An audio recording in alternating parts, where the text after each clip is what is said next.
Yeah. Okay, we're live. Hey, once again, still don't know how this thing works. But oh yeah, I see the live on the top. There we go. Yeah, you guys are good. Okay. How'd you find it? Yeah. How does this damn thing Your work? main page. Okay. And then went back to your, because it looked like you made a new one. Yeah. Okay. Should have a YouTube. I can't see myself on my little thing. Although I don't know if your 8 other followers are gonna make the migration there. I don't know. 2 likes and 5 people watching. Oh, that's good. Here, let me make sure this is at the. There we go. Okay. Peak viewing angle. Peak viewing. Does this viewing angle make my butt look big? Yeah. Yeah.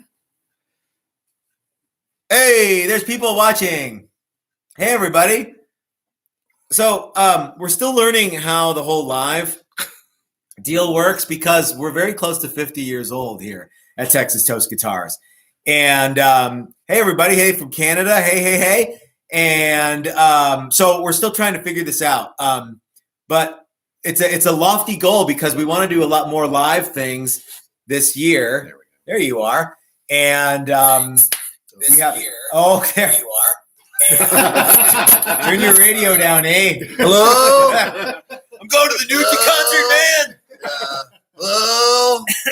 Okay. So we're trying to figure out this whole deal, and because we're not very technology savvy, that's a word, right? We use old tools, and we don't know what we're talking about most of the time when it comes to technology. But we do know what we're talking about when it comes to compound radiuses because we've made one of those. We've made one in a row. And so that's what this today we're going to talk about compound radiuses. But I also think that, sorry, El Rondo, you missed the whole part where I'm telling you that we don't work well with technology. Yeah. Okay. Everybody is joining in, and it's good to see everybody here. Thank you guys for joining us, and more to the point, putting up with us 10 minutes later than this is pretty good though, because remember the first time we tried this, we were like a half hour late. Yeah. And Mrs. Texas Toast got it to work pretty close last time. But I think I'm going to have to talk with, hey, Bullwhip Johnson, and we'll have to figure out maybe Terry can help us out with this. We're going to be doing a bunch of live stuff this year, like I was saying to everybody. And we're going to try to do 2 live videos every month. Mm-hmm. One is going to be a question and answer with us, where it's sort of Wild West, and we answer your questions about whatever you want to talk about guitar-wise or relationship things. You know, if you have any questions about, your interactions with, your spouse, something like that. Something going. If you want to get something going. Joining us today is Dylan from Flipside, and Ian is back in the shop after a 30-day reprieve. Yeah. Yes. Let's just leave it at that. And but he's back now, and it is very good to have Ian back in the shop. So, all right, the questions are coming in hot and heavy. I think everyone's just saying hi. Mm-hmm. Yeah. That's cool. I'm really glad that That's you what guys are tuning in and doing this. So anyway, back to what we're doing with the live deals. We're going to do one a month. That's like Q&A. You guys can ask us whatever you want. And then we're also going to do another one every month where we have a special guest. And we already have some really cool special guests lined up. I don't know when each person is going to do their video, but we have Eric Coleman from Stuart McDonald wants to help us out. Brian Nutter from Nutter Guitars wants to do one. Mike Learn from Learn Guitars and Learn Airbrush is going to do one with us. And it is going to be super cool. So if you guys have any other people that you would like to talk with in the live broadcast coming up this year, let me know. Send us an email or something, and we'll see if we can't make that happen. Which is going to be another layer of technology that we don't know how to use. We'll have to learn how to work. Might be easier to just fly him here. Yeah. Yeah. We'll have to do that. Yeah. All right. Analog. Oh, Scott Dolliver from Ghost Machine Guitars and And Dangerous Toys. and Dangerous Toys will Uh-huh. probably be doing a live thing with us when Stephen he's in- Perry. Actually, no, I don't Eric- know Stephen Eric Perry. Clapton. I don't know that person. Eric either. Clapton. I know Eric Clapton. Eric Clapton. will But be Scott here. from Dangerous Toys does want to do one with us. So, all right. So today we're going to talk about compound radiuses. Again, compound radii. And the reason we're going to talk about it is because I want to talk about it one more time, and I don't ever want to talk about it again. That's how much I want to talk about compound radius. All right. So I think if you have any questions about it, go ahead and ask them because there's a little bit of a delay. And yeah. So, and no snow in Denver. It's today. snowing right now. Is it? Yeah. Oh yeah, snow in Denver. No, it really was. I just Was went it? out. Yeah, I just Oh, went out okay. to the booth to turn the lights off Oh, okay. in the spray booth, and it was snowing Hmm. just a little bitty bit. And they do sell Canada Dry in the States, although I think it's Canada Junior. What do they call it in Canada? Yeah, do they just call it Just dry? Just try. Maybe they get some. Yeah, American. Maybe it's a Dry. regulation. It was an old contract, old Yeah. treaty. Barefoot mode. All right, all right. Here we go. Questions about compound radius. Is there really a huge difference in radius? No, there is not a huge difference. Here in compound radius neck. Now, if you haven't watched our previous video, I'm gonna see if I can get some of this on the actual camera. And I don't know if it's gonna show or not. This guitar has a 10-inch radius here at the nut. And notice I haven't moved the radius gauge. And here is what it looks like at the end of the fretboard. It's about 15-inch radius here. There's about 11 or 12 thousandths difference from the curviest portion of the neck to the flattest portion of the neck. There's not that much difference. We got an email right before our live stream. A guy wanted to know if there's not that much of a difference. Well, could you just do that with the frets? Could you radius the board to say 10-inch, and then could you do a compound radius just on the fret wire itself? And I suppose that would be something that you could do. My position on that is going to be, well, even if you could do it, why would you want to do that? What's the payback for doing that? Yeah. Now you have this radius that you don't need, and it's different, and I don't even build them, and that sounds like a pain in the it ass. doesn't. Yeah, it's a pain in the ass either way. So there's not a big difference. But if you like compound radius for whatever reason, rock on. I don't have a dog in the fight of compound radius or not. I don't care if you like it or don't like it. If you like it, then go for it. And if you like it for reasons that you can't explain, all the better. That's what I call first cool versus second cool.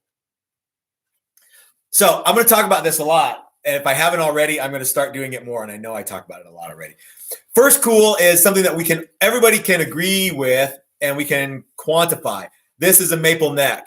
It weighs whatever it weighs. It costs whatever it costs. Something that everybody can agree is a real live thing. Something like compound radius, if you can tell a difference with a compound radius and the other guy can't, and you want one or don't want one, that's second cool. You can't explain why you like it. You just do. And yeah, rock on. If you like it because you like it, then the hell do I care? And what do you care what I think? All right, here we go. Radii. I don't know. I think it might be radii too. How was Winter NAMM? Winter NAMM was, I got really, really sick when we got back from Winter NAMM. But we hung out with a lot of cool people. I had a lot of fun at the meet and greet. Yeah, that was super fun. We met some really neat people there. And Dylan wasn't there from Flipside, but Ike was there. Saturday, And, I missed you guys, yeah. We made some new friends there, and we had a lot of fun.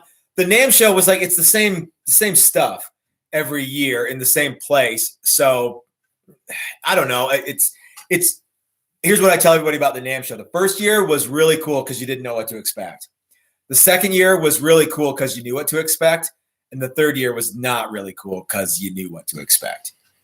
So everything that we did at the Winter NAMM show that was cool was really about meeting some new people and hanging out with some new people that we had never met before. So that was a lot of fun. Yeah, and since I know, at least for me, since I've started making guitars, I have a lot less interest in other guitars, if that makes any sense. Yeah. So it's like, you know, so you kind of want to see stuff that you've seen, you know, on Facebook or other social media. But as far as getting like all wound up and super excited about it, I just don't do that anymore because, you know, I make all my own guitars and I, you know, play all my own guitars. So yeah.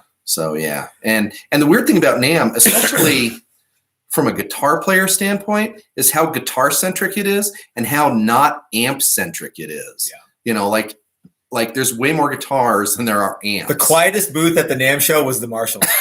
Yeah. And everybody's all about guitars and not about the pedals other are huge too. the other half of it. Yeah, and pedals. Yeah, I was just saying, I mean, I feel like the pedals probably make up for the amp game now. Maybe, yeah. but that whole thing is really weird. And even the whole industry in a lot of ways is really weird. So, yeah. One of the things that we did after the Winter NAMM show, though, is we went and visited our buddy Jim Fuller in fabulous Las Vegas and shot machine guns with Jim. And I have a little bit of video of Chris shooting a bunch of full auto stuff. And Chris is a super big gun guy. So that was a big thrill. All right. So there's some questions coming in about what is the radius at the bridge if you have a compound radius neck? The answer is I don't know. There's a website that you can go to, I think, if you Google. Yeah, but what the important thing to remember is that if you have a conical radius, it's going to keep going. So it's an angle. So if it's something here and it starts to go out here, it's going to keep going. So it's going to have everything to do with the distance of the last fret to the bridge and what radius it is here and what it is here. It worked out to be about 2 inches of difference in radius for every 8 inches of length of board. So if it was 10 inches here, it would be 12 inches here. It would be 14 inches here. And it was about 15 here. So you could probably, 17, 18 inch radius at the bridge. So you'll have to check and make sure. Again, it's going to depend on what radius you have, where you have it. There were some other questions here too. How do we determine our brake angle? I don't know if you meant brake angle at the headstock or brake angle or rake. I can't see the question. But there was So do you mean brake angle at the headstock or rake at the here? So as the neck attaches to the body, is it flat or does it have a pitch to it? If I'm sorry, I'm not. It was brake angle. Yeah, he was asking, how do you work out your neck brake angle? So, well, the neck angle at how it joins the body has everything to do with what bridge you're using. So, if you're using a Tune-o-matic, it's going to be 1/2 inch to 5/8 high. Okay, let's back up. You take a straight edge and put it on your frets. You need to be about 1/2 inch from the top of the fret to the top of the guitar, exactly where the bridge is. You need to be 1/2 inch or 5/8. If you've got the neck mounted flat like a Fender would be, and you've got a 1 inch tall neck in a 5/8 neck pocket, you need to have 1/4 to 3. Yeah, somewhere 3/8. So depending on it, all depends on your bridge. Do not set your neck angle until you know what bridge you're going to use. How about that? Okay. And as I'm watching a lot of this stuff, everybody's like super, super concerned with low playing action and the ability to bend notes. Something you have to remember is that a string vibrates in the middle. And the lighter gauge the string, the more it vibrates. I think that's true. So it can only be so low anyway. Otherwise, it's gonna buzz just from playing it. So a lot of this is just theoretical science that has no real place in any of this because you just can't set up a guitar that low. And we set up guitars originally when we set them up, they're always too low, and everybody's like, God, this is like incredibly too low. I need to raise this. This isn't how I play. So it's Eric wants to know who's got a buzz. Who's got a buzz? Yeah, I'm working on one. Buzz. Yeah. I don't have a buzz cut, that's for sure. Matt's been eating Twizzlers in Canada Dry for the last 30 minutes. But I did come really close to singeing off all my beard hair today. Yeah, there was a little shop mishap. What safety gear would you use if you burn yourself on the neck with a heat gun? A bee suit. I'd have to wear like this leather neck guard, in addition to all the other safety shit that the safety Sally's want me to wear. Just for Accidents happen. So Yep. Yeah, thanks, Dane. So yeah, too low and you lose all the tone. You may very well. Because it buzzes. Because it buzzes like crazy. Yeah. It buzzes out. Yeah. And I mean, yeah. Coolest guitar at the Boutique Builders Showcase. You know what? Yep. You know what you're gonna say? Because I know what I'm gonna say. The coolest guitar at the Boutique Builders Showcase wasn't at the Boutique Showcase. It was Brian Nutter's guitars. Yeah. And I don't know why Brian's guitars weren't at the Boutique Builders Showcase. He's certainly all the what's his name's beer. Yeah, that's right. That's what he said. He's certainly a boutique builder and a really cool guy. There was a lot of neat stuff at the Boutique Builders Showcase, but I'm kind of down on the Boutique Showcase this year. I'm not. Yeah. We saw a lot of our friends there. We saw Gunny and we saw Omar and we saw Doug, and all those guys make awesome stuff. But the problem I think with the Boutique Showcase is that it's sort of like the Jamie show. That's the guy who is the curator of the Boutique Showcase. Notice I didn't say he's the guy who puts it on. No, he's the curator. Just ask him and he'll tell you. Well, then there was signs. Yeah, every guitar showcase yeah. curated by Jamie. Jamie, whatever. I can't remember his last name. Yeah. It's maybe it's curator. I think it's they don't quite know is it boutique guitars or is it artsy guitars? Yeah. And it can be both. This year it seemed more about art guitars and less about cool guitars. Year before last, it was real artsy fartsy, and yeah. last year it seemed like it was a lot of guitars that were just made by guitar makers that were cool. This year there was a little more emphasis on artsy stuff. Yeah. Hey, do you ever build guitars with Kahlers? I love Kahlers. The problem with Kahlers is they're hard to get.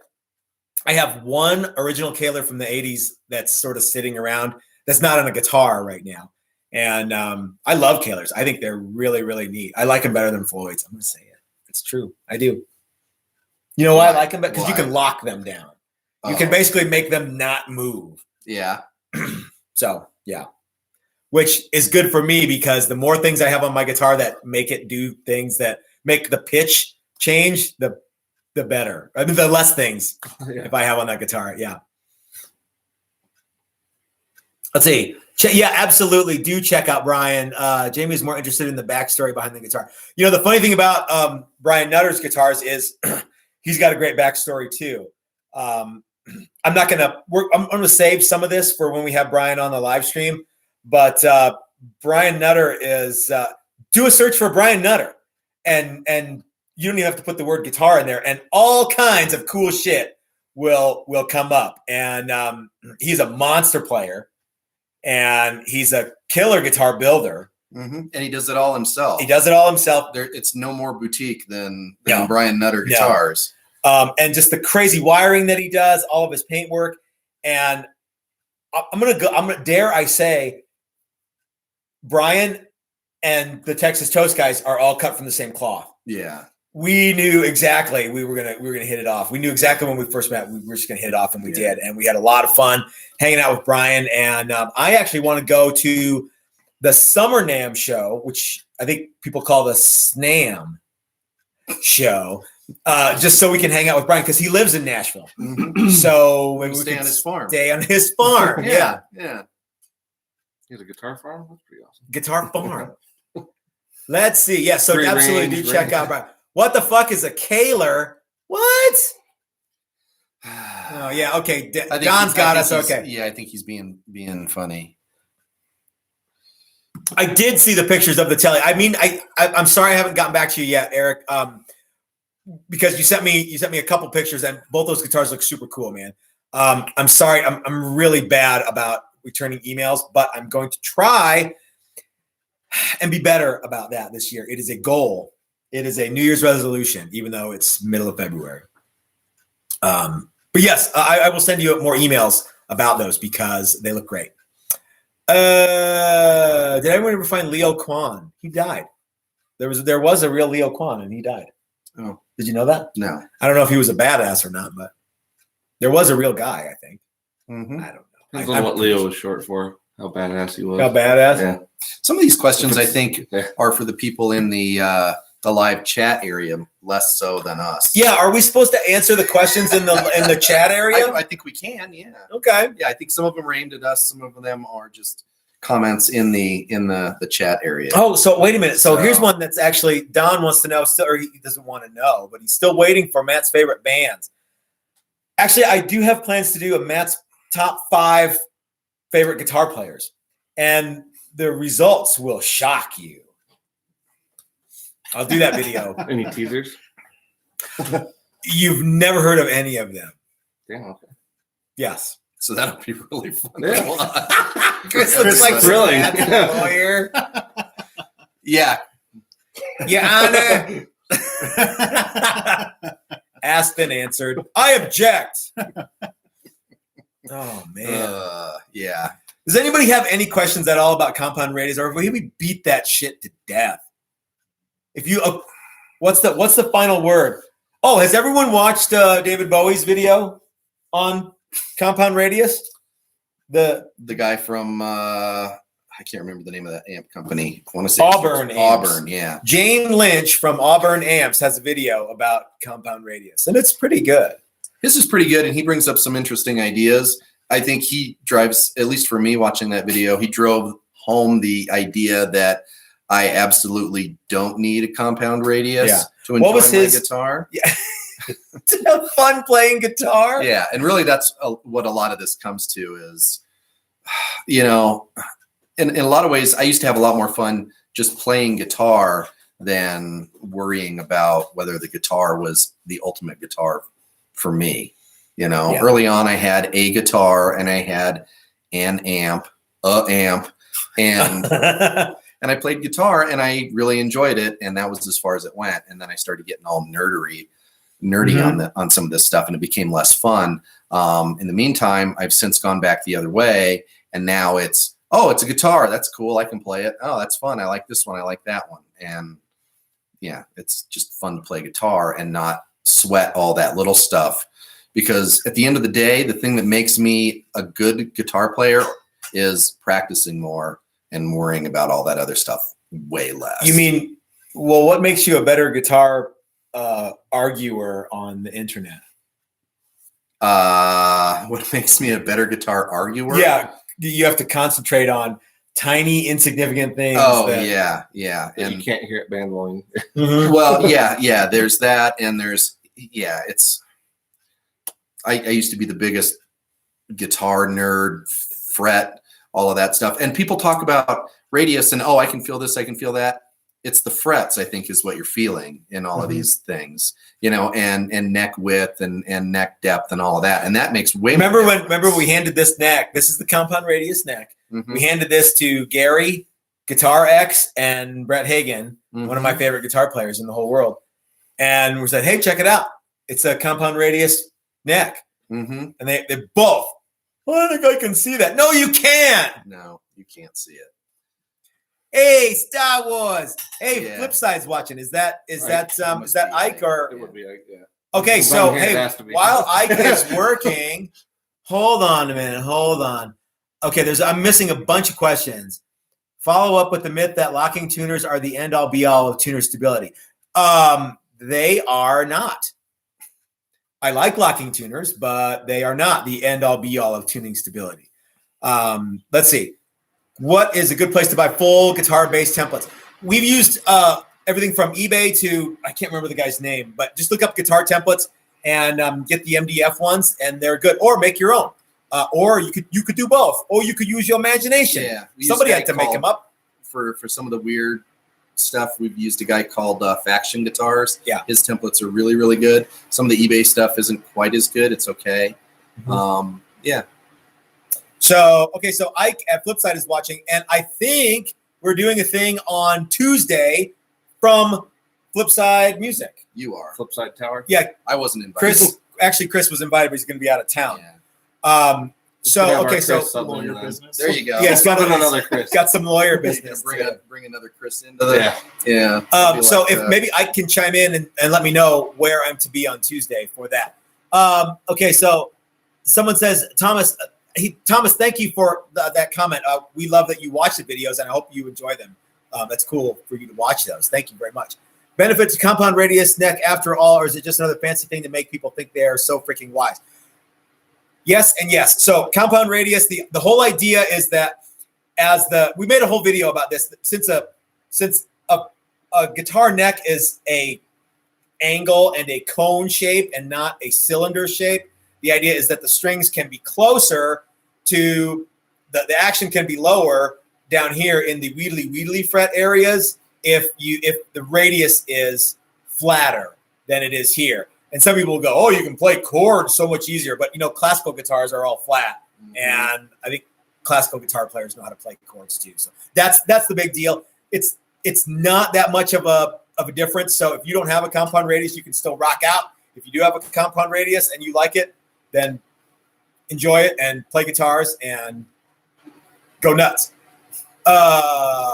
Thank you, Dave R. Guitars. Must be able to play a style. Appreciate the it must be, or maybe Jamie B, it's also you just want to have the new hotness and you want to say, I have this new cool thing. I have this compound radius and I need it because it's cool. I don't know. Hello from Israel. Oh, hey, what's going on in Israel? Right on. Thank you for joining us at Lavi. How do you pronounce that? Lavi Guitars. That's awesome. So here's something that do you guys buff your frets, and how does it affect magnetic polarity of the wire? Hey, we do not. Okay, so hold on a minute. Flipside, yeah, live from the top of Flipside Towers. But what day, Ike? We do buff the frets, and it doesn't do anything to the magnetic polarity of. Does not change the climate at all. Does it play Freebird? No. Do you have intonation? Does intonation really does make a difference? Yes, as a matter of fact, it does, especially if it's way off. Play a song. You do not want to hear me play a song, but you could have seen me play last night because my band Hawk Attack was live on stage at some shitty bar last night. 6:30. Okay, I have to BY my own B. Intonation. Yes, I want a guitar with a 2-inch nut and a reverse compound radius. You got it. About that. We talked about how weird would that be that the guitar was completely backwards. And I think you could probably get used to it on your fretting hand, but picking would just be ridiculous. But I kind of want to make a violin almost, because it would be the opposite of a violin. He wants it like reverse instead of this way. Oh no, I don't. I thought he meant he wanted it to be 10 here and 16 here. Oh, okay. Oh, well, I've made those. Yeah. Almost like a scallop all the way. Michael B wants to know what. No, Clifton Ward wants to know what radius was on Stevie Ray Vaughan's neck. It was originally 7 1/4, and it was flattened out after a refret to 12. Mm-hmm. Ask me how I know. And the frets were titanium. Because I know the guy who claimed to have done the work. Okay. So yeah.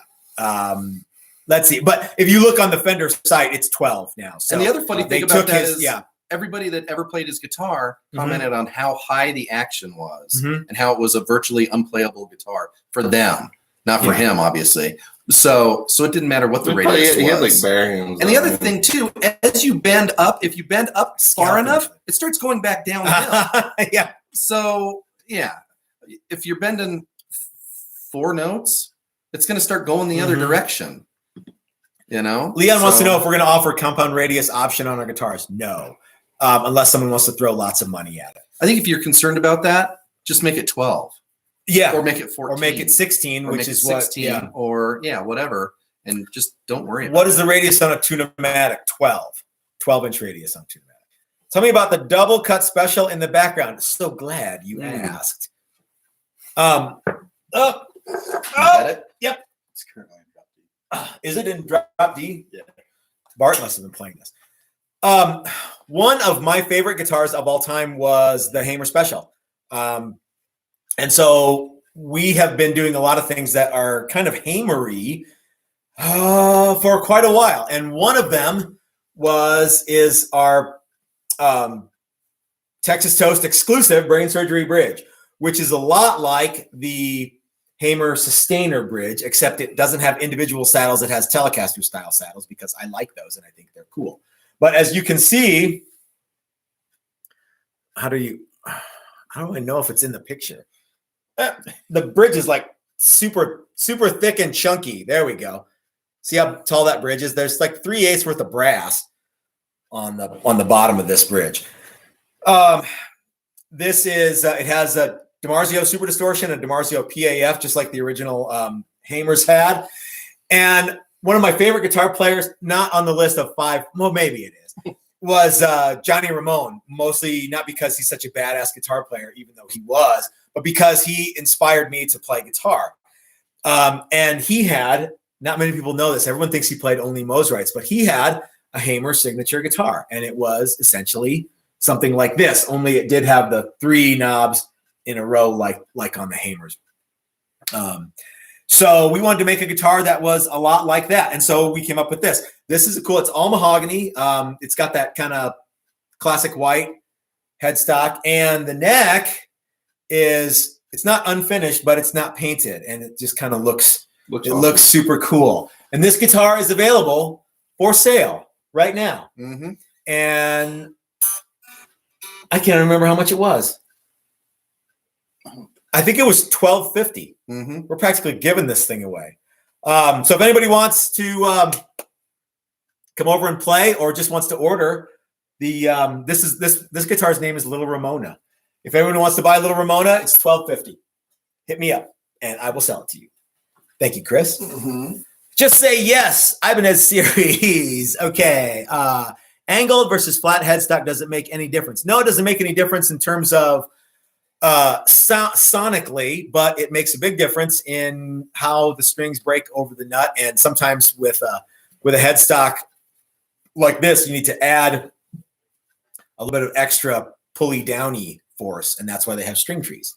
So, by the way, we use a 7-degree headstock angle, in case anyone wants to know. Like the Hamer stress neck too. Yes, I love that. Everything Hamer did was pretty much brilliant, I think. How does it sound? Like alder or mahogany? I guess I must have missed that question. I don't know what that means, Clifton, but I would like to. So send me more detail, please. Who makes the best quality fret wire that isn't SS? Okay, so I've been talking with Eric at Stu Mac. He's going to send us out some of his cryo wire. I'm interested to try that. I don't know if it's going to be any better, but he's sending a pound of it for us to try. Cool. I think the deal with cryo wire is it's somewhere in between nickel and stainless steel as far as hardness. I would, if it actually is that, mm-hmm. that would be perfect in every way. Yeah. Because you could use regular tools to work it, and it would last a little longer. Yeah. Boom, done. Yeah. Yeah. For everyone who doesn't know, I've been talking a lot with Eric Coleman at Stuart McDonald, and I don't want to. There's nothing really going on. I'm still not a paid shill for Stu Mac yet, but we're working on that.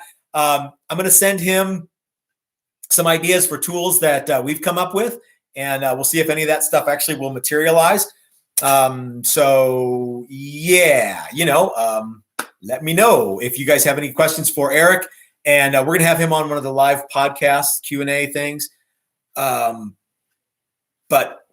I'm going to continue to talk with him about, what was that stink eye for? What? Alan, your headstock is a 7-degree headstock on yours. And Little Ramona is not $2,000. We're selling it for $1,250. Yeah. Okay. All right. Looks like a double cut LPG. It pretty much is. Not 800. No. Tonewood joke. I hate tonewood things. Although I love the idea of tone wood. But I think all wood is a tone wood, right? In some form. I mean, yeah, it might not be a good tone, but it's got a tone. What is good tone? Yeah. I love versus what is bad tone. No one's going to ask me how to get good tone if they've ever heard. Well, yeah. But how much of that is just playing in tune? Mm-hmm. That guitar sounds like shit. Well, it's because it's out of tune. Yeah. Oh, okay. Yeah. You tune it. Oh, that's way better. Yep. I guess. I don't know. Yeah. Moisture percentage in raw wood. Depends on if you're making cabinets or guitars. Cabinets, it's about 10, and guitars, it's a little bit less than that. It's very hard to find much less than that, though. So, yeah. That's one of the reasons for Alan, all even the pine. torrefied stuff. Yeah, so that's one of the advantages of using roasted or torrefied lumber is it's very, very dry. Mm-hmm. And our friend John torrefied some of his own wood in his oven, and it worked. Mhm. And people have taken a body and weighed it, and then cooked it in their oven, and then weighed it again just to see how much change. And some of it's pretty high, so it's pretty cool. Yeah. The funny thing was John's experiment with his own roasted wood was he started with a square blank and it sagged into a trapezoid. Yeah. I'm like, it did? Yeah. So it was noticeable too. It wasn't just like you had to get a straight edge and look. And I don't know if it sagged or if it was just from where he cut the wood or what it was, but I don't know. Yeah. They talk about it. It can sag, I guess. So yeah. So Or it was the pretty moisture funny. leaving it somehow steams it for a brief second. Like I wondered about that. Yeah. I wondered if Well, I'm it sure was it would have to drier in escape one spot. as Right. steam, Yeah, if right? it shrunk more. one part, yeah. Yeah, because at NAMM 2 years ago, Guitar Wood Experts had a giant piece of 2-inch thick by 20-inch wide ash that they cut in half and torrefied half of it and then set it back onto the other half of it. Yeah, and you could see just how much. Oh, was that Dan? Shrunk? Yeah. Did you already say that and I wasn't listening? Okay, Yeah, I'm sorry. yeah. I'm sorry. I'm sorry. And it had shrunk, I don't know, an eighth on each side or a quarter maybe, and got thinner. And yeah, it was pretty cool. Do we ever have any issues using torrefied wood? As in, do you find it more brittle, more prone to splitting and chipping? Yes, and yes. It's not always fun, especially bird's eye or something with any kind of figure in it. The roasted stuff is so much drier and so much more. A lot of those are hard to work even before they're roasted, and then you roast them and they get even worse. I was watching Steve from Maximum Guitar had a video where he was using a router to do this part of the headstock, and he took a spray bottle and sprayed it with water. Oh, and I'm like, that's a no-brainer. That's a really great idea, and it really worked.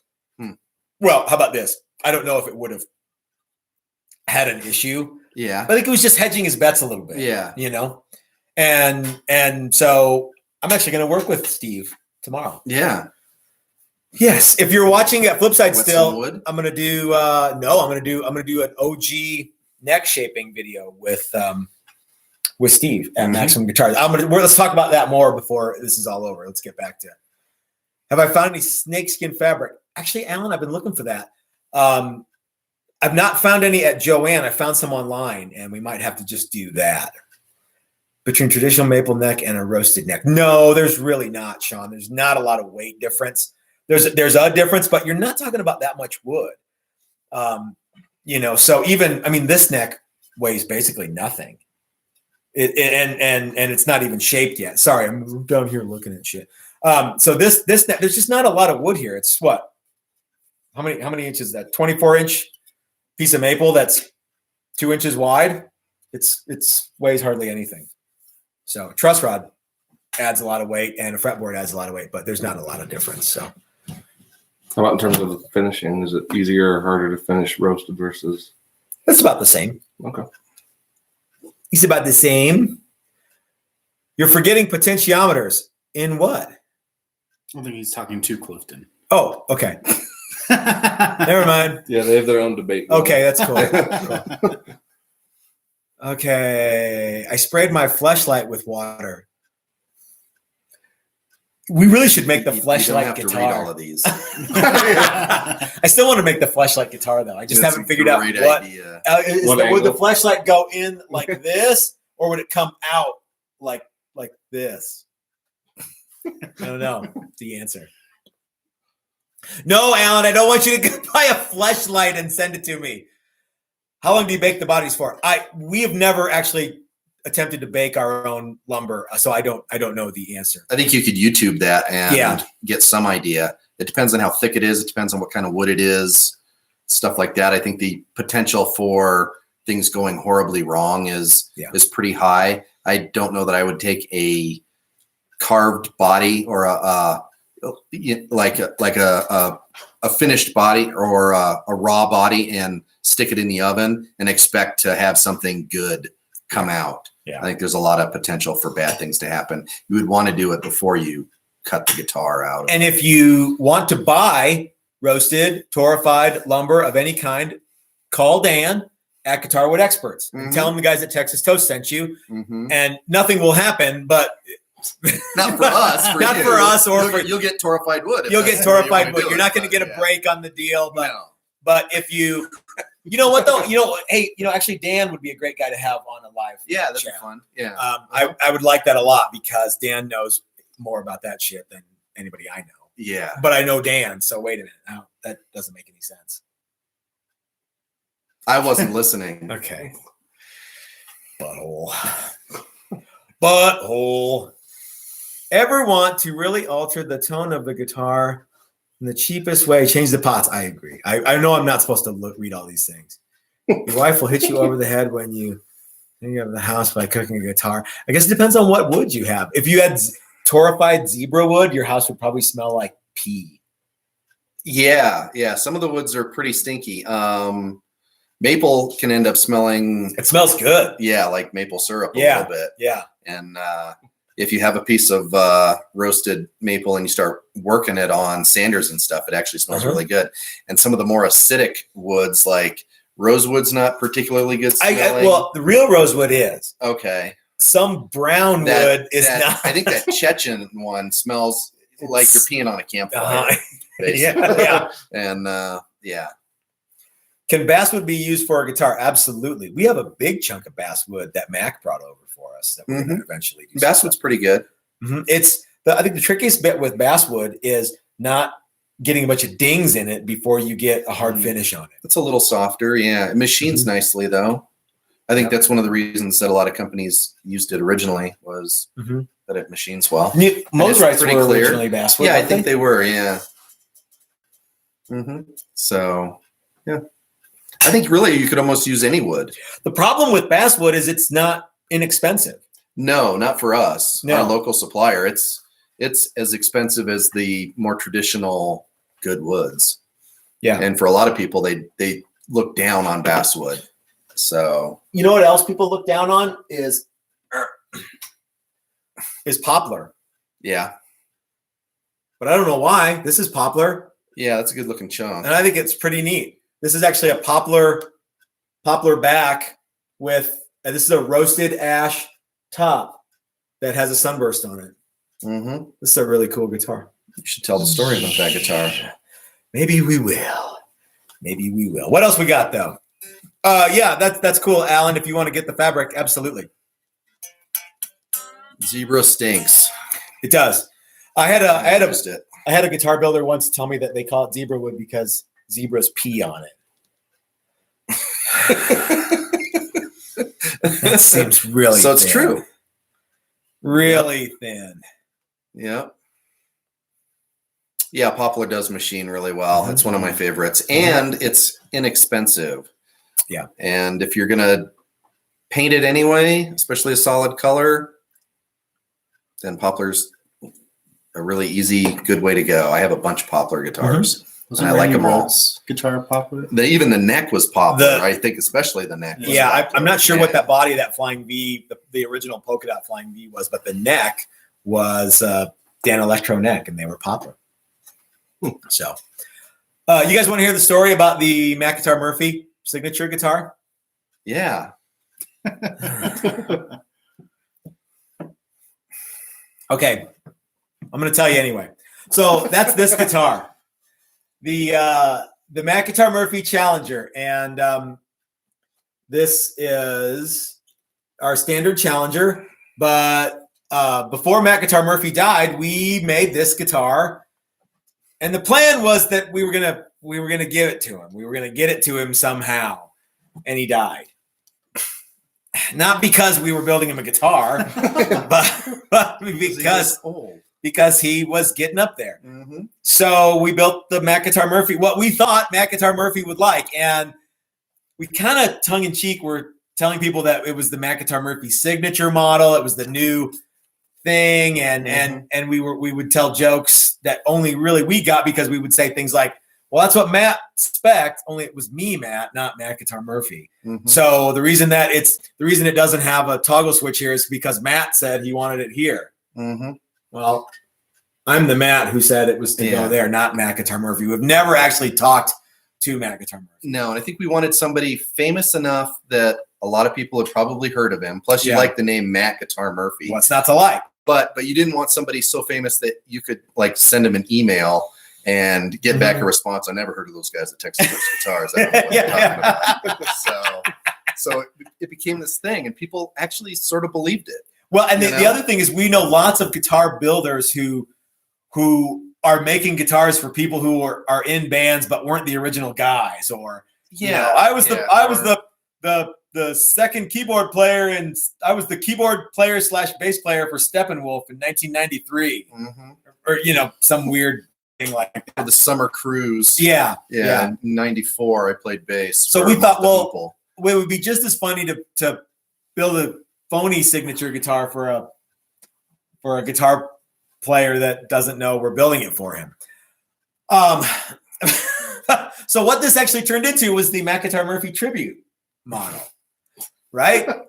I love this guitar. This thing is cool. The joke got a lot less funny as soon as he died. Yeah, the joke did get a lot less funny. And I to this day, I submit to you that if Mac Guitar Murphy or the Mac Guitar Murphy estate were to contact us about this guitar and want it, it's in the mail. Yeah. Provided we can call it the Mac Guitar Murphy signature model guitar and make more of them. 73 more. 73 more. Yeah, Mac Guitar Murphy had a signature court guitar that they made less than 100 of in 10 years, which is a bummer because Mac Guitar Murphy played with everybody. So I don't know. Yeah. I'll just assume he'd love it. I'm assuming you would love it too. It's a cool guitar. Yeah. What is the weight like with Poplar? Does it vary drastically? It can, mostly on moisture. So you have to get something that doesn't have a lot of green in it and doesn't have a lot of water in it. On the topic of wood, what's the most difficult wood to work with? Oh, what is the most difficult wood to work with? Certainly woods that are very hard are hard on tools. And wood that has a lot of figure in it or lots of little flamey bits or bird's eye bits or quilt bits or burl is also tricky to work because it's not very stable and it wants to chip and wants to have. Yeah, all the pretty parts are way softer than all the stuff around it. So it likes to tear out and it likes to pull out. And and if you're cutting it with the blade, you probably say this better. It does that more than if you're using like a sander, like an abrasive. Yeah, if you use a high speed cutter, it's more apt to chip than if you use an abrasive. Yeah. So what's the crappiest wood we've ever worked with? I don't know. Crappiest as in least expensive or just the suckiest wood? Just you got a rash one time working with, what was it? Oh yeah. So not everyone knows this, but lots of woods are sensitizers. And I looked like a fucking lizard man one time. Remember we did that Yamaha and we were using Bolivian rosewood or something and it got all over me because Chris was spraying it all over the shop with the air hose and it got stuck to me. That was one of the first things that I ever did with you as far as guitar building. And Matt, your throat welled shut. Not shut, but I died. Yeah. He still didn't shut up. 6 minutes. He still didn't shut up. Yeah, he was still talking the whole time. It was just a reflex. Yeah. I don't like alder all that much because the end grain checks a lot and it makes it hard to finish later. For as beloved as that wood is, it's kind of a hassle to work with. Ash is cool, but it's harder to finish. Finishing ash to make it look like a car fender is tricky. Yeah, that takes a little bit longer. Spalted is a pain too, Dave R. Yeah. Someone wants to know if we ever heard of the Gibson Firebrand. Actually, we just did a refinish with John of his Gibson Firebrand that he found in a barn. Yeah. And it looks really good now. He's probably going to bring that in. He won't be in the shop for a couple weeks, but oak and ironwood. Oak, yeah. Yeah. Yeah. We don't do anything with oak. No. Remember Well, you brought over that big hunk of oak and you're like, let's make a guitar with it. And they weighed. It was like, making a guitar out of a rock. Yeah. 1.5 inches thick and each body weighed 10 pounds. 10 pounds. So. Have we ever built a rosewood guitar? We built rosewood necks. Does that count? Cheddar Kung Pao has one. Do we like TV Jones pickups? I like TV Jones pickups. My thoughts on them is those people are so cool. The guys at TV Jones are really, really nice guys. And they follow us on Instagram even. And they're, I don't know why. And it's actually TV Jones because we went by the booth and you said, hey, whoever likes my videos, I wanted to stop by and say, hey, thanks. And the guy goes, oh, it's my dad. TV Jones is, he's the guy that does all that social media kind of stuff. Oh, cool. And who are we? I mean, TV Jones is the man, and we're just, a couple of schlubs. So. Yeah. Well, you're not, but I am. And I think in a lot of ways, those guys are more responsible for how your guitar sounds than we are. Oh, Chris, you have a question. How do you decide to do something? Oh, is that the burst question? Yeah. Burst widths have changed, and as we get better with our tools, they've changed. The burst on the Matt Guitar Murphys, actually, that one was done with stain. That's right. We sprayed stain out of the spray gun. Yeah. So that's a little bit different. And Matt did that one, but it turned out really cool. Matt Guitar Murphy? No, Matt Flaherty. They did it himself. Yeah, I did this because that's what Matt wanted. It's what Matt spec'd. Actually, this one really did turn out good. Yeah, and it's a little bit. I kind of call that a rustic burst because in person it's a little more rustic looking. It's a little more faded. It's a little more. The grain pattern still really pops. Well, the grain, that's just that ash. So, but lately we've been playing around with these really narrow bursts that are kind of fun to do. Mrs. Texas Toast calls them the teeny burst. Teeny burst, yeah, and that's fun. It just kind of depends. You guys sold one at Flipside with a teeny burst. Yeah. So, you want to see what this ash looks like? Here, you want to grab the ash? Grab that ash. I like grabbing ashes. Oh man. So that wood that's on the face of this guitar right here is roasted ash, and it looks like this. This is torrefied ash that we bought from Dan at Guitar Wood Experts 3 years ago, and I've got a bunch of it left. And if you wet it, okay, this has a lot of color on it. Yeah, so we added a bunch of amber to this to kind of make it pop a little bit. And even though it doesn't look amber, that's kind of what happened to it.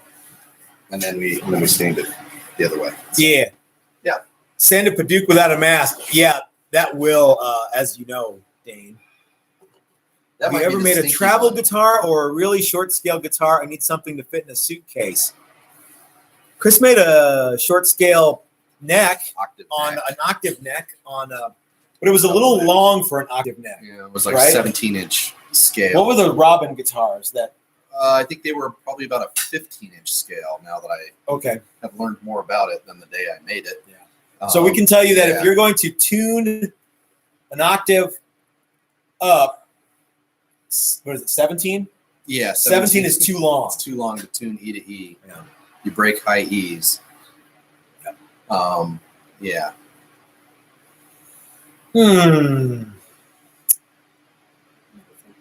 Metal flake. We've done metal flake finishes before, and they're really fun, and they're really not that hard to do. The problem with metal flake is that flake gets everywhere, and it's almost impossible to clean up no matter how good of a job you do cleaning it up. Glitter is the herpes of the craft world. Yeah, and it's really funny to get a little piece of glitter in every single finish you do, until you don't actually want any glitter. So in you every have to single do an finish. all white guitar. Yeah, and no matter what you do, there's a red speck of glitter in it every time you do it. And so we typically don't do that anymore. We stopped doing them, and we painted our whole spray booth, sealed it up in latex paint, and that stopped us from getting glitter and everything. And actually, we were talking to Brian Nutter of Nutter Guitars at NAMM because he had a bunch of metal flake guitars. He had 3 metal flake guitars and a sunburst one, and we're talking about that. And he says, well, if you look at my sunburst one, you can actually find He showed us bits of metal flake. speck, And sure enough, yeah. he had 3 or 4 little flakes of red in his sunburst guitar. So Coastal Eddie wants to know true oil thoughts. If it was up to me and I got to choose the guitar finish for every guitar ever made from here on out, it would be an oil finish. But thankfully, it's not up to me, and people like shiny finishes. So we give the people what they want. Collings has a booth. They move around. You know what? That's another one. The guys at Collings are super, super cool people. And we stop by there and talk to them because they're just so nice, and they've helped us out a lot. They've sent some business our way.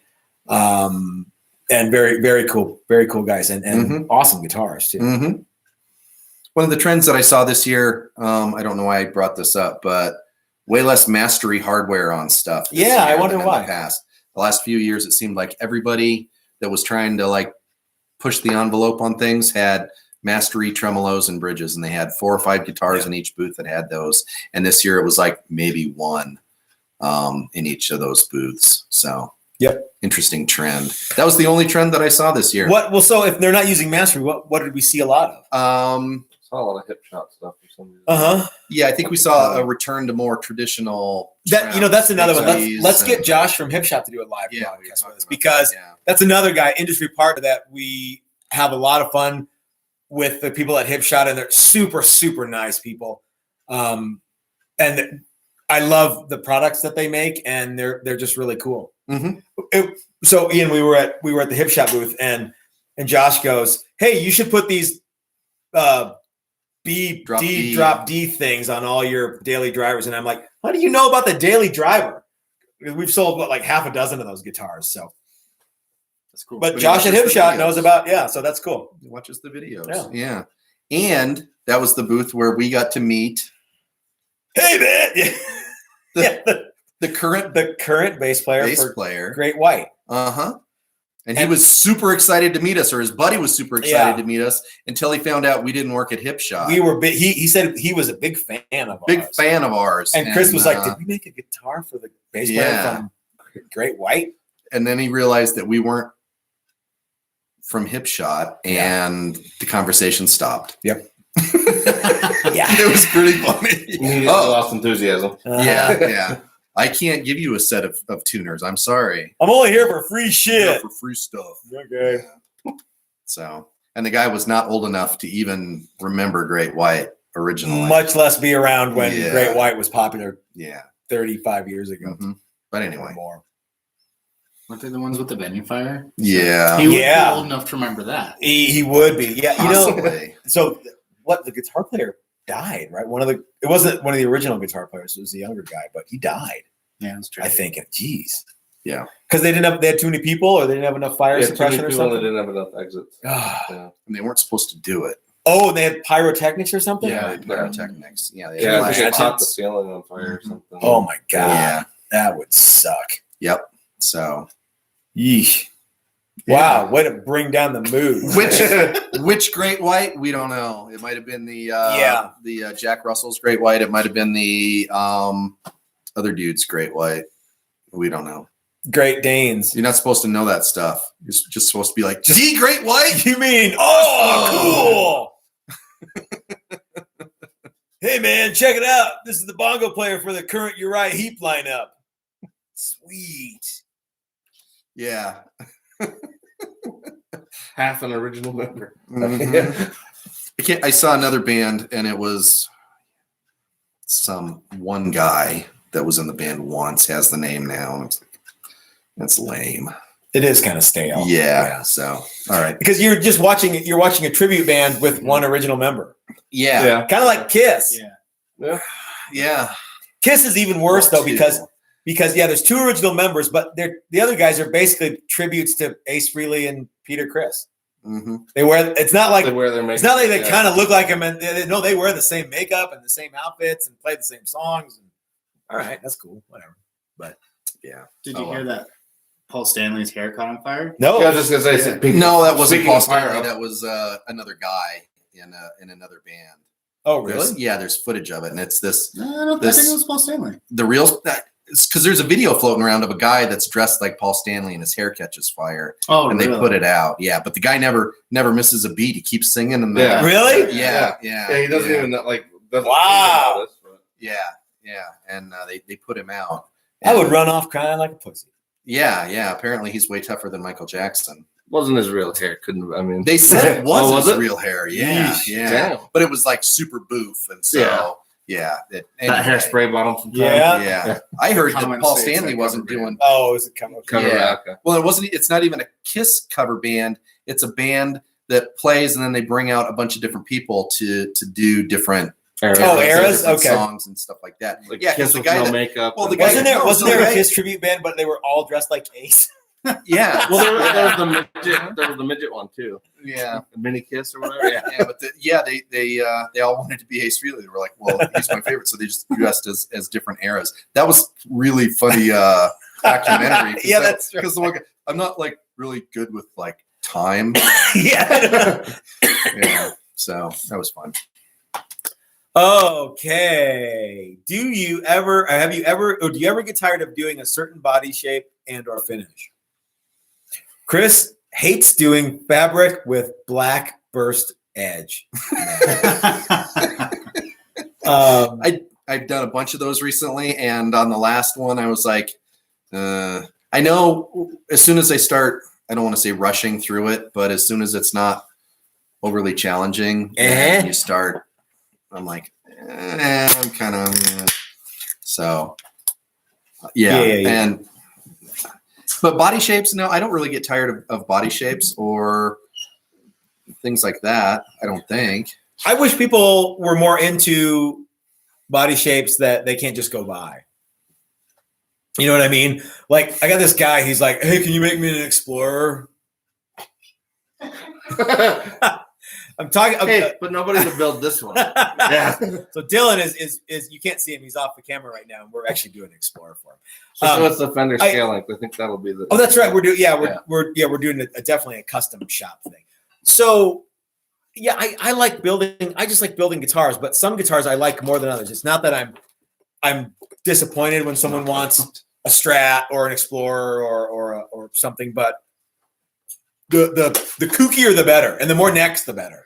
Well, Explorers More are gonna money, be the better. More interesting than Tellys and. Yeah. Tellys are totally an 8th grade shop project, and I'm cool with that because I mean, they're awesome, but I'm sure there's certain ones that probably seem like more fun. They're really, really easy to do. One of the fun things that we've gotten to do recently is just like one-off projects and things that you've never built that you maybe kind of wanted to build. And those are fun. Even if it's basically the same thing that you've been doing, just in a different shape, that's cool. Yeah. So the Moderns that we did were really fun. The Prince guitar is actually pretty neat. The Prince guitar is cool because every single thing about that guitar is different than the way that we normally do it. It's neck through. It's got these wings that glue on. It's just totally unique. So you have to start rethinking how you do every single step of assembly. That's fun. What about that John Uli Roth one, like the weird? Oh yeah, that was is a cool one. kooky one, Yeah. like 36 frets or something. With the wave kind of teardrop shape. That's too many frets. At some point, you run out of space between the frets. Why not have a fretless guitar? Then you have a bunch of notes where there are normally no extra notes because there's frets. That's too unorganized for a German. So Yeah, maybe. Yeah, yeah. it's kraut-tastic. Mm-hmm.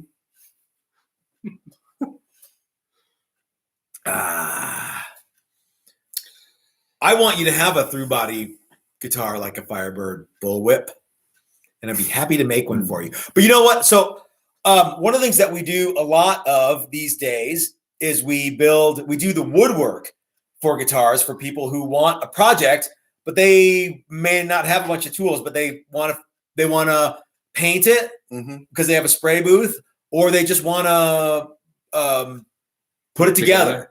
Yeah. So both Moderns actually. One was just the woodwork and got sent to the guy in California, and the other one is in the spray booth right now, and that's going to our friend Jim, and he's just going to assemble it. So we're doing the woodwork and the paint, and he's gonna put it all together, and that is something that's actually really fun for me, is to, especially if we're just doing the wood, because it's fast and it's easy and it's really cool. So to go back to bullwhip, if you want a through neck guitar like a Firebird and you want us to do it for you, let's do the 7-ply with walnut and kooky craziness in there. Yeah. Mm-hmm.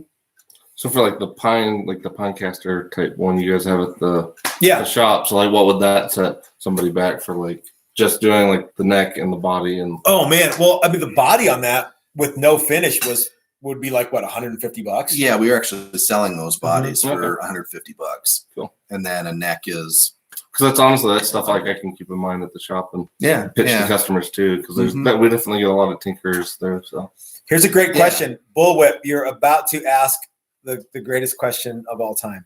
No, wait a minute. Sorry, not you, Bullwhip. Joe Thompson, what are your thoughts on polyurethane versus lacquer? Well, polyurethane from Home Depot and lacquer from Home Depot are both equally effective finishes.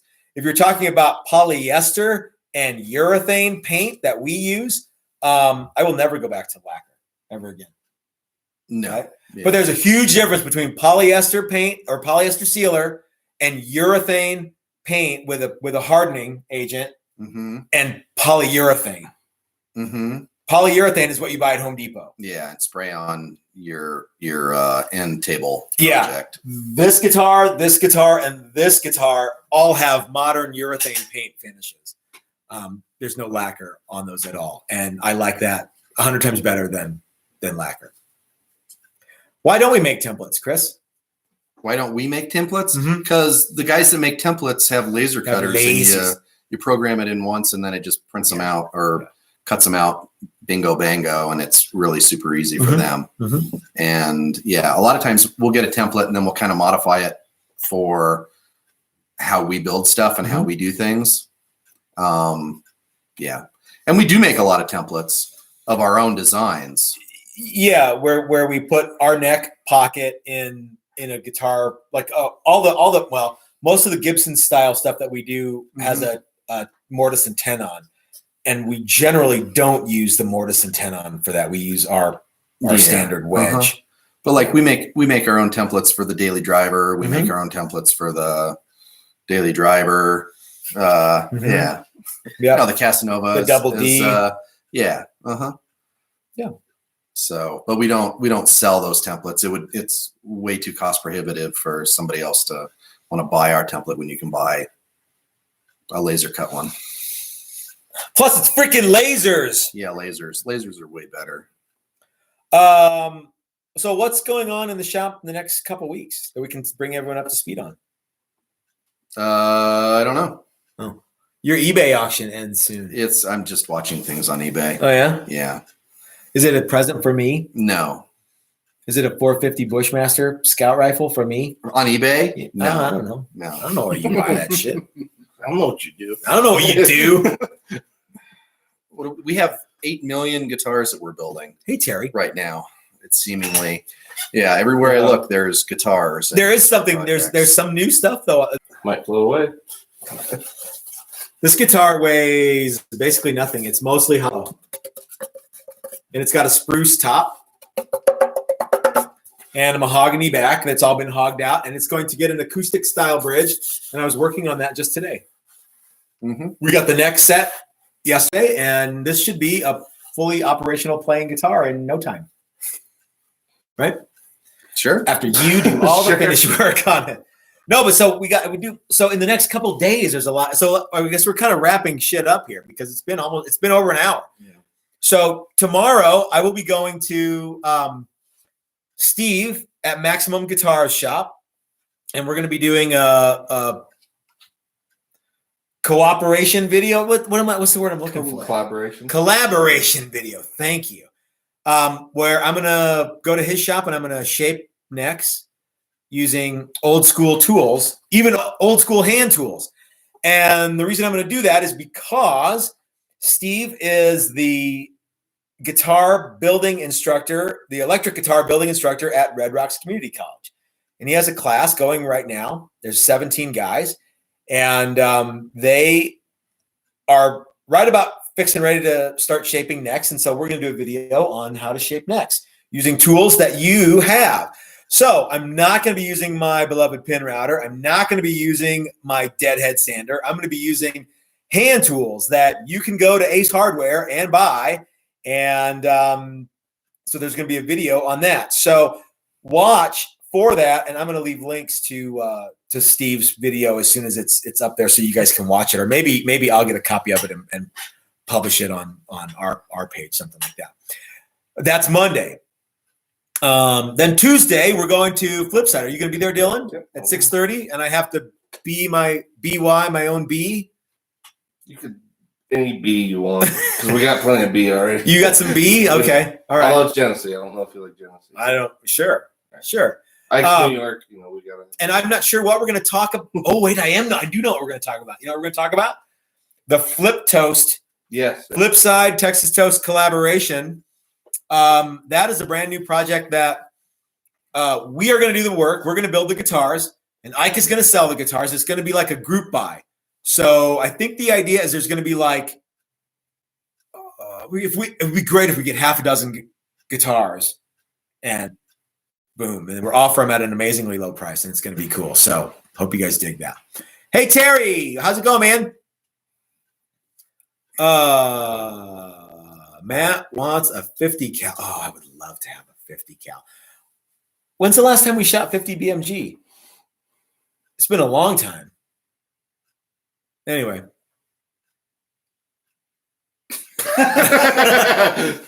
All right, saw your video about the Tang nipper and bought a sheet metal nibbler on Amazon for $12 modified, and it works better than any. Well, awesome, dude. That's cool, man. I'm glad that worked out for you. Kind of looks like a Guild Blues bird. Oh, the Matt's big fat one? It does kind of look like that. A little bit. It's big. You can't actually tell just how big it is there. I mean, you sort of can, but move your head, Matt. Move your big head out of the way. I was headbanging last night, and my neck totally hurts because I'm old now. Yeah. Oh, man. And then you burnt yourself today. I burnt myself today. I was out late last night. Yeah, you're a mess. Mrs. Texas Toast woke me up early this morning. Anytime on the NAMM video, I should just get off my ass and make the NAMM video, but I want Chris to be here when we do it. The NAMM video? What are we making a NAMM video about? It's surviving the 2019 Winter NAMM video, and it's going to have video of Chris shooting a PKM 7.62 by 54 millimeter full automatic belt fed machine gun. I'm probably whining about it because I couldn't get low enough. Needed to be in a hole.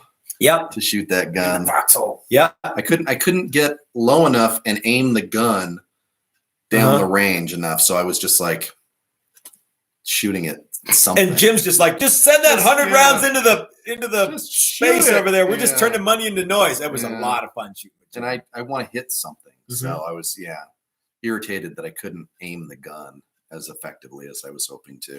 Weenie roller. Yep. I've always felt that higher end guitars have a nitro finish, but that's just me. I'm a bit anal and slowly converting over the different finish. You know what, man? Joe, if you haven't tried a thin modern finish guitar, you're really missing out. It doesn't wear like nitrocellulose lacquer does, but it stays on the guitar a lot better. And it does wear. And the color choices are seemingly limitless. Yeah. And I think the lacquer that they sell today as nitrocellulose is not the same as the old nitrocellulose. Nope. I know Gibson pays a hefty fine per year to use the 7% nitrocellulose that they use so that it will yellow. It's really not the same product. I can almost guarantee that most companies that paint a solid color with nitro over the top The solid color is a urethane. Certainly, if it's a metallic, it's and probably a urethane. And there's probably a shooting. polyester sealer. Yeah. So you're getting a top coat that doesn't hold up well. Yeah.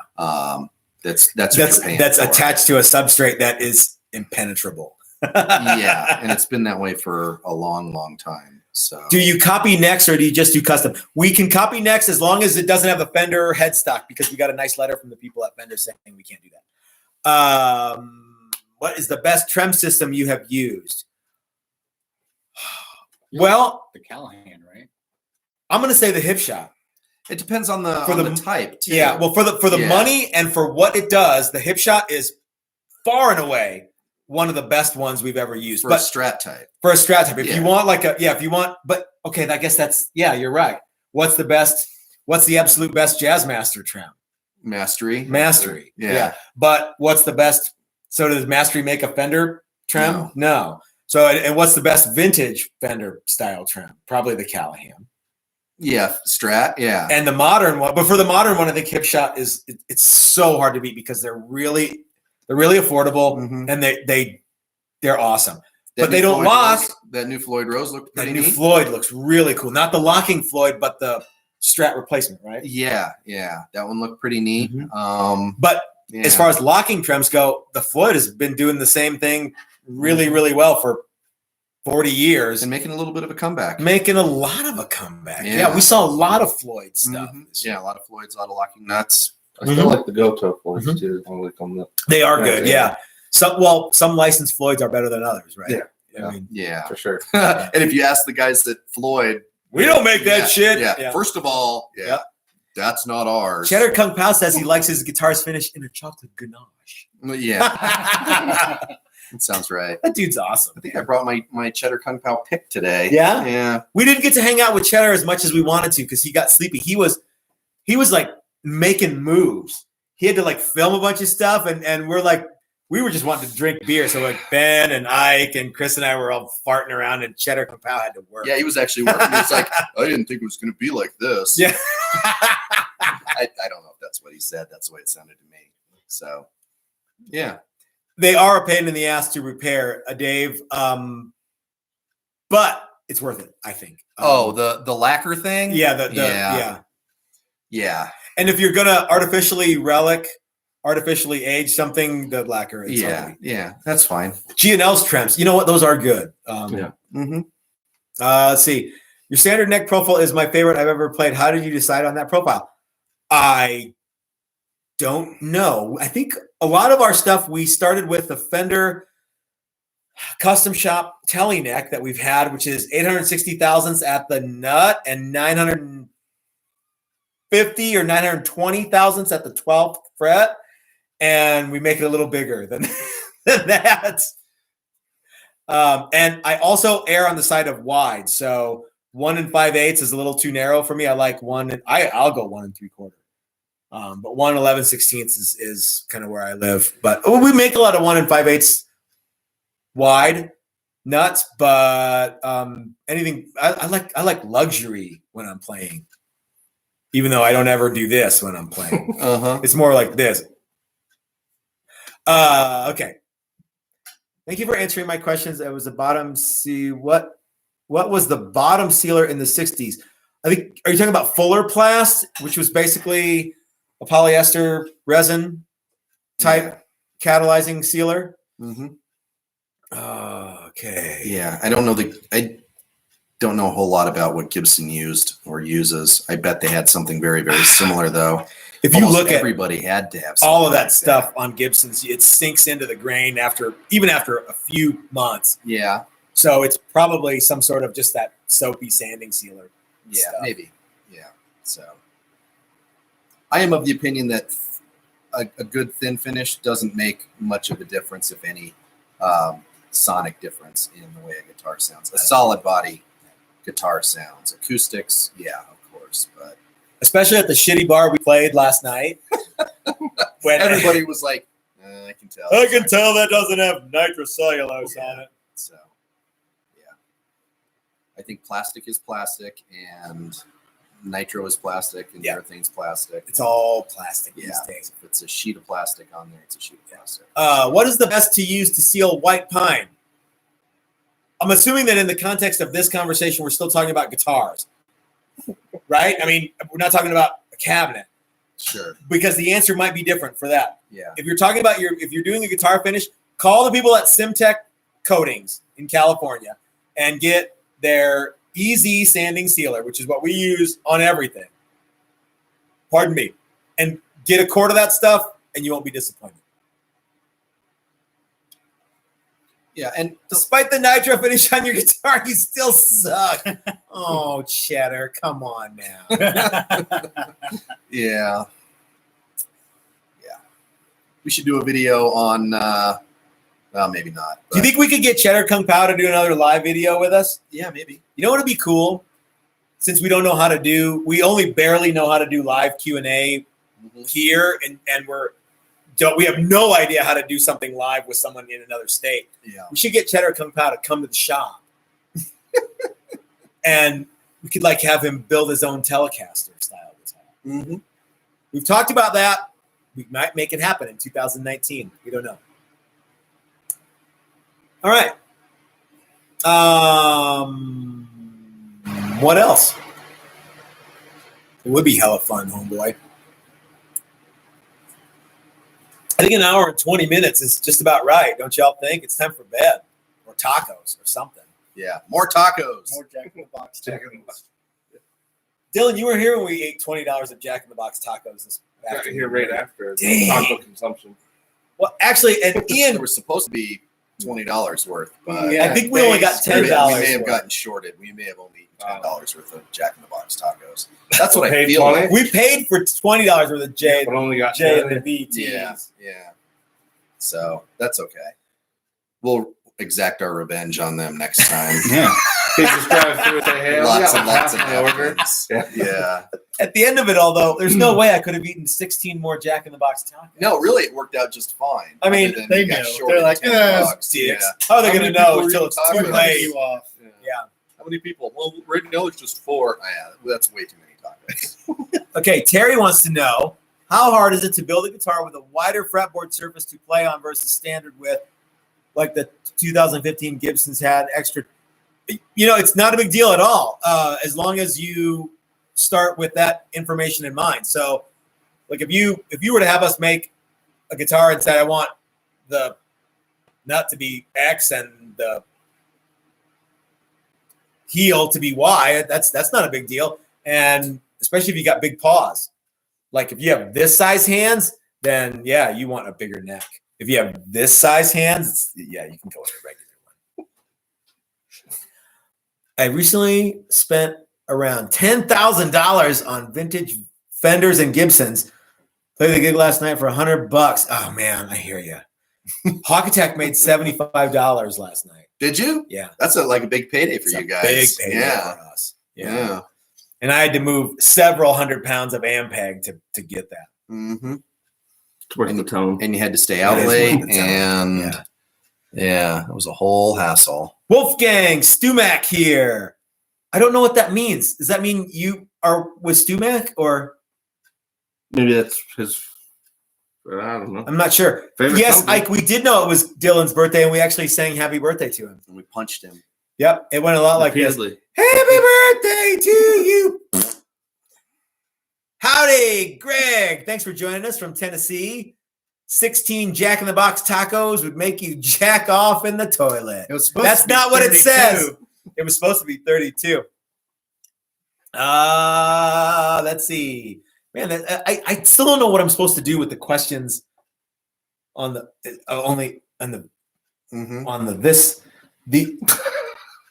Other way. I'm trying to look at There you go. there these questions over here. I don't know. This is delay. It's fucking Yeah, with this my is mind. this Poking Chris in the You can face. poke people. this is no good.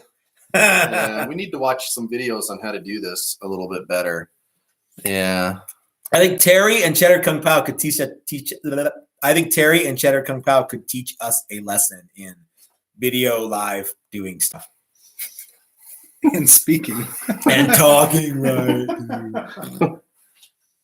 Have you tried Billy Gibbons Seymour Duncan pickup? Yes, I have, and everything Seymour Duncan makes is awesome. Are you talking about the Billy Gibbons straight, the pickup for the straight plate? Because if that's the one you're talking about, then yes. This bridge, however, is the Texas Toast hole shot bridge. This is our own bridge, and as you can see, there's an area here. It's top mount, it's top loading, but you can't see the ball ends of the strings because the bridge was designed to work with strings. Anyway, it was just designed right, and we went with a straight pickup layout because it looks cool. And my favorite Telecaster bridge pickup is the Seymour Duncan quarter pounder. Yeah. And because the pole pieces are so big, the strings go right over it, and it works out great. The Seymour Duncan Billy Gibbons one has a wider spacing than the standard, like Little 59 or Pearly Gates pickup. So that's if that's the one you're talking about, my friend, that is, yes, I have used one of those before, and it's totally cool. But this kicks butt. So, and by the way, our daily drivers also kick butt. What else we got? Anybody? Class? On the DiMarzio Super Distortion. My favorite pickup in the entire world, the DiMarzio Super Distortion. That's some dude named Steve. Just Steve. Steve, right on. Well, I love that. Especially if you're only going to have one pickup on the guitar, the DiMarzio Super Distortion is my all-time favorite. Remember the $400 guitar project? Mm-hmm. We put one DiMarzio Super Distortion in the one that I built, and Paul Shalhoub came over. He was playing through your Princeton, and was like pounding out some super cool sounding jazz and roots kind of music. He's like, "What kind of pickup is this? A DiMarzio Super Distortion?" Yep. So yeah, don't be fooled by the name. Well, Super Distortion is a PAF with ceramic magnets instead of Alnico magnets. Yeah. And that's how it came about, was they were doing so many PAF conversions that they thought we might as well just make our own pickup, and we'll make it just like that, only it's slightly isn't it? well, I think now it is. Yeah. It's really not. Around the same time. I don't think the JB's ceramic, is it? That's why I don't know, but I know the output on them is pretty similar, but they totally have different characters to them. Yeah. That's probably the magnets. Yeah. But, Hi, James. That's just what I read on the internet, so it must be true. JB is A5. Do we have any guitar forms that we developed on our own? Well, we have lots of guitars that are our own body shape. This one right here is the one that we call the Challenger, and if you go to the website, there's that one. Yeah, there's that just to be a couple of them. Yeah, we make all kinds of guitars. I'm sorry, the delay it sticks with me. Go to www.texastoastguitars and learn more about what we do. The funny thing is that a lot of people don't seem super interested in that stuff. They always want us to make. And that's one of the changing parts of the business for you is, not just making what you want to make, but making what other people want you to make them. Yeah. And the Challenger, I have no shortage of people who look at the Challenger and go, "Oh, wow, that's cool." The problem is they don't look at it and go, "Shut up and take my money." So so we make Gibson kind of stuff and we make Fender kind of stuff because that's what people have asked us to make. Yeah, and one of the reasons that we made a daily driver is because it's one of the easiest guitars to make, the Telly style guitar. Yeah. So we started making those, and Well, what is Challenger? It's kind of like just the right amount of Les Paul. And Dylan has the Challenger. Yeah, they're cool. Yeah. Ian has the Challenger. I have a Challenger. I don't have a Challenger. Well, you have all the body parts are floating around here somewhere. I know. Your name's on a bunch of stuff. Yeah. You have several. I have several. You have Matt's that one there. Yep. So anyway, what is your opinion of the truss rod adjustment in the heel access similar to the Music Man guitars? It's not as cool as it was in the on the '60s Yamahas.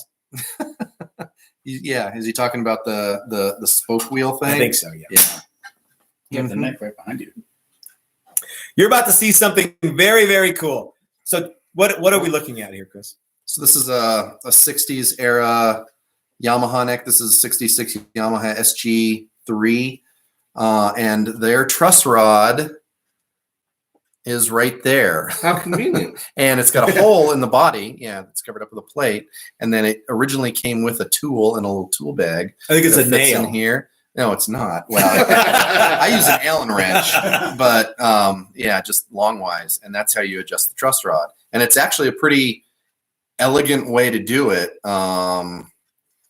versus in the headstock or. It's cool because, you don't have a bunch of shit dicking up the headstock.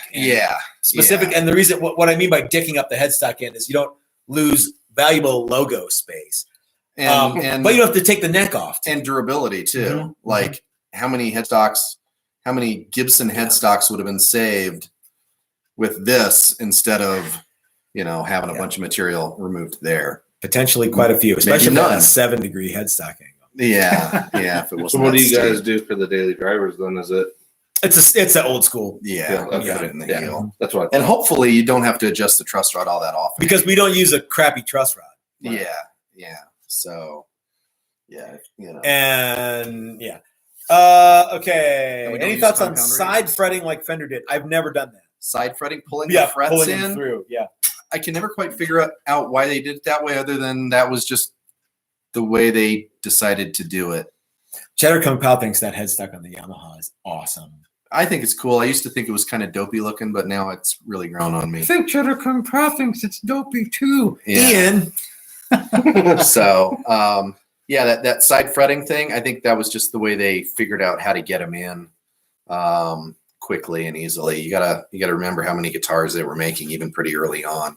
So, Yeah, I think once you're all jigged up to do something, it's pretty straightforward. But the notion, I still don't get why not pressing them from the top.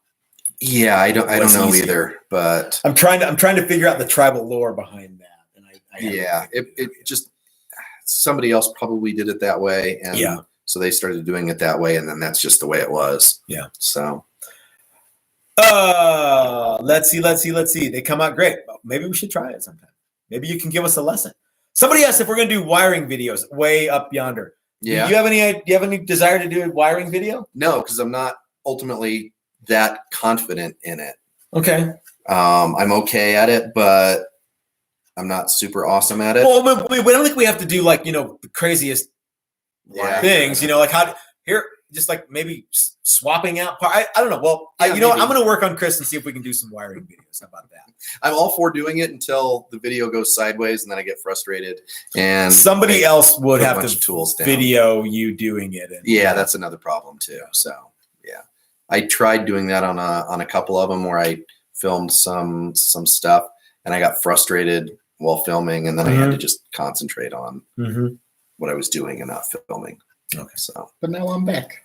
Yeah, Ian's And I can back, film. and he's better than ever, baby. And I can film you. so yeah, All right. was that it? I don't know. They It should keep be coming. it. Well, Okay, yeah. I guess Ike is out. Time to leave the shop. Why are you in the shop at 5 or 6 o'clock at night on a Sunday? Closed 2 hours ago, but Yeah, watching watching you guys. Instagram, MILFs on Instagram. Ike will see you on Tuesday, if not before. All right, everybody. It's taco time, Yeah, and that's not a euphemism for anything. we I'm could be hungry. here all night, but let's leave them wanting something. Yeah, Like yeah, tacos. like tacos. Leave So- them, yeah, something for next time. So thanks for tuning in, you guys. And I'm sorry that we continue to have issues with Starting on the page. typical that difficulties. says- Hey, you Yeah. guys cut it We down by are? like 66%, so you're good. Yeah. Improving. Oh, on time? Yeah. I'm getting started on Yeah. yeah, one of these days we'll figure it out. Yeah. So yeah. All right, so let's go ahead and wrap it up. And new video coming out this week. We're going back to doing more guitar making videos, and I'm going to be working again with Steve at Maximum Guitars and Red Rocks Community College this week. You're cool too, Wolfgang. And you're leaving town. Yeah, I'm going to be out of town. Yep. And so, yeah, everybody, we will join you. Thank you for tuning in, and we'll see you guys next time. Thanks, everybody, for watching, and thanks for all the nice comments. And we love you guys for tuning in. That's really, really super cool. I don't know who's coming up next, but there will be another video probably early March with a very special guest. And Lord only knows who it's going to be. All right. Cool. Thanks for watching, y'all. Make it yourself. Now what? You hit end stream, but first you say some swear words. Like we haven't swear worded the whole time. Booger's your swear word.